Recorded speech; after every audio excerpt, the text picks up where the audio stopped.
So the China-EU summit just happened, and to be honest, it was a mess from start to finish.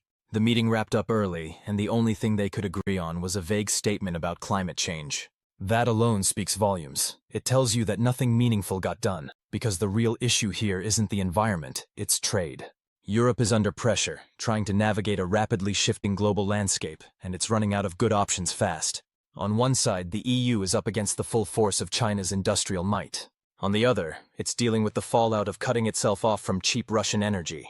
Those commodities, natural gas, oil, raw materials, used to fuel Europe's manufacturing edge.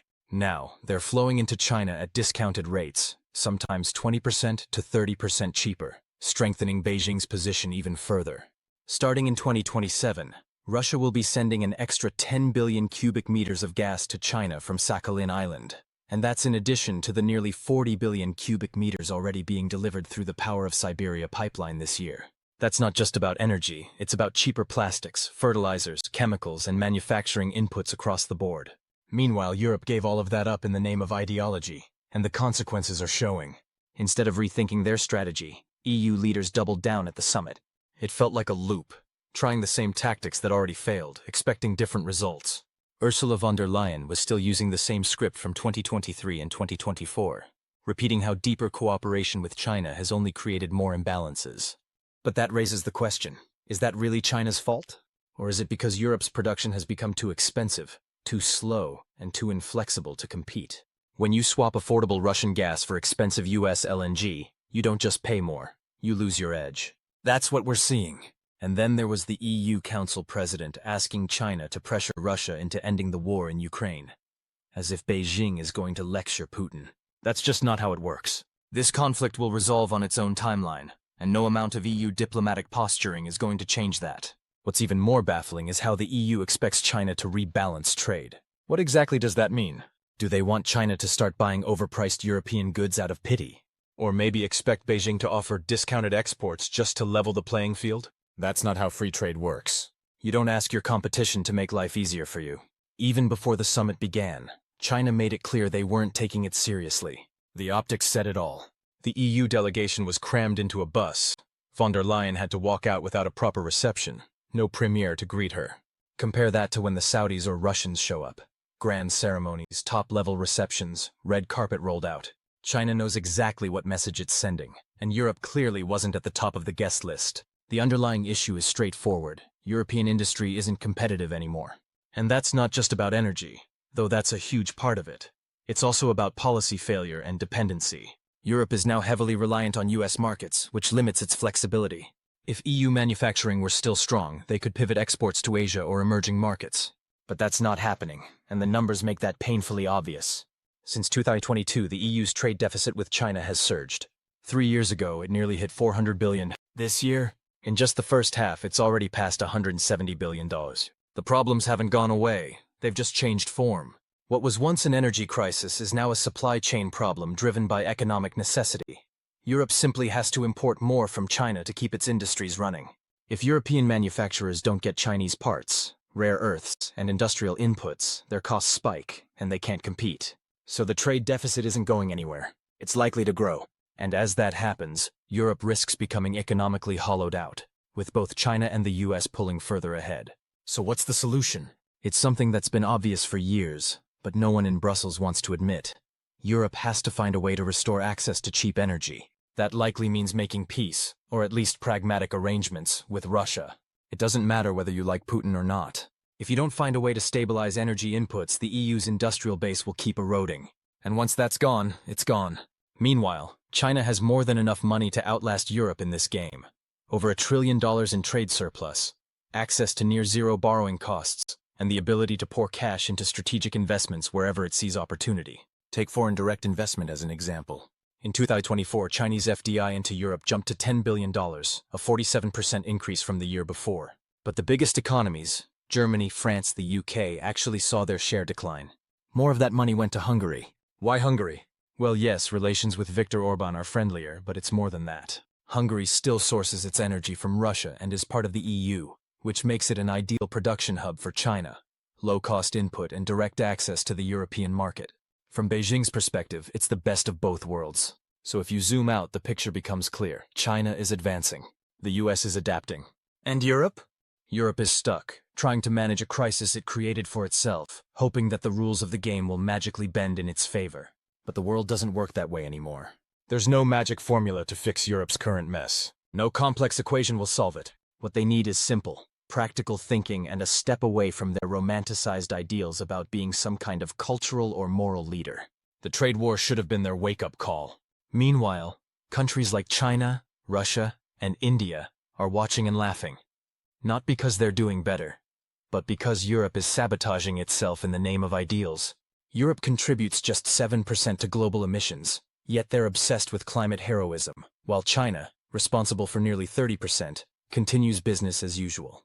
And who's footing the bill for Europe's crusade to save the planet? Ordinary people. But while the EU spins in its own orbit, something serious is unraveling in the US. The farming sector is falling apart. No surprises here. We've seen it coming. The tariff war sent input costs soaring. US farms now face a brutal reality. Skyrocketing machinery prices, trade barriers, and the slow collapse of demand. Bankruptcies among small farmers have hit a 5-year high. This isn't some abstract economic debate. This is real people losing their livelihoods. Prices for everything, from harvesters to plows, have shot up. Farmers are stuck between paying a 30% premium on Chinese imports or overpaying for domestic equipment from giants like John Deere.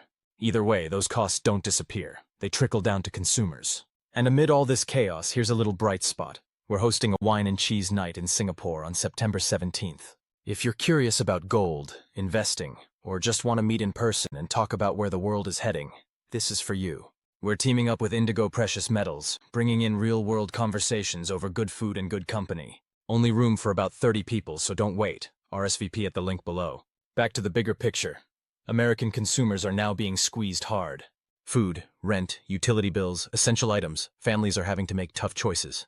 That cuts into food demand, and that hits the entire farming economy. What most people don't realize is that US agriculture survives on a mountain of subsidies. Around $10 billion goes to staple crops like soybeans and corn. Another $2 billion comes from USDA support and $10 billion more in assistance programs. We're talking about $20 billion a year just to keep this sector on life support. So can Trump just keep handing out subsidies? In theory, yes. In reality, it's a choice between deeper national debt or letting the industry collapse. And like many things in politics, the can will likely be kicked further down the road. But here's where it gets worse. The trade war with China has backfired massively. Farm bankruptcies hit 173 in the first half of 2025, more than double the number from 2023. Why? Because Trump angered China, and China responded. They didn't stop buying food, they just stopped buying from the US. Brazil and other BRICS countries are now their go-to suppliers. America is no longer essential. Farm debt is expected to surge past $560 billion this year. The only way out is to reverse the trade war, but that doesn't seem to be happening anytime soon. So what's next? Pressure's building to slash interest rates. The only real lever left is monetary policy, cutting rates even if it fuels long-term inflation. That's why Trump and Biden both have their eyes on the Fed. They want Jerome Powell to cut rates by 3%, hoping that will reignite demand and support the economy. Trump's even let the mask slip. He knows a weaker dollar is necessary. Even though he says he prefers a strong dollar, his policies need the opposite. With tariffs driving up costs and manufacturing still reliant on global supply chains, the US needs a weaker dollar to stay competitive. Companies like Caterpillar can't sell effectively if the dollar is too strong and inputs are too expensive. But here's the problem. The US doesn't make enough on its own to withstand a falling currency. Over half of all imported goods are intermediate parts, things like steel, chemicals, and electronics that are essential for final products. These already face 30% tariffs. So if the dollar falls 10%, the cost of producing anything in the US rises. To actually offset those tariffs, the dollar might have to drop 20 to 30%, but that has consequences. We're assuming the world still wants to buy American goods. That's not guaranteed. You can't just weaponize the dollar without blowback.